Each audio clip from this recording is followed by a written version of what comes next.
Why does humility get such a bad rap? Too often we put down the idea of someone humble simply because we think of them as weak.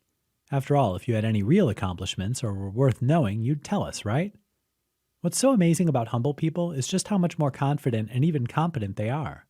It takes a strong person to back off and let their actions speak louder than their words.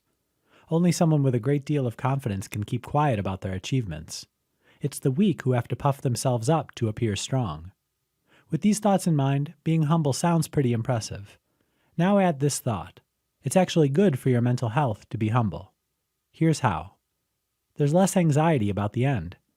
Not everyone likes to be aware of their own mortality. Humble people find death to not be quite so scary. Frequently, they're quite good at keeping this in perspective, making them much calmer when the time comes to shuffle off this mortal coil. They have better willpower. Why is it when you're obsessed with yourself, you can't quite get enough of anything?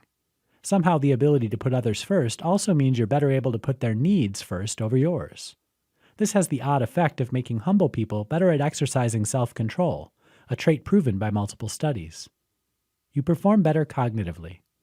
Here's another area where various studies have proven a lot of benefits to being humble. Both in academic and work performance, humble people do better across the board than people who aren't humble. While no one seems quite sure why this is, the data doesn't lie. Humble people just think better. Humble people are more tolerant. When you're not so concerned with yourself, you start to let go of the idea that anyone owes you anything. In fact, it becomes quite clear you're not above anyone else. This means humble people tend to be more at peace in their own minds and experience less prejudice across the board.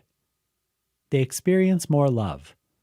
Kind of going hand in hand with the last item, those who are tolerant and more at peace with others display more love toward their partners, leading to better, more loving relationships. It might even be argued humble people are simply better at love as they seem to experience more solid relationships, which last longer.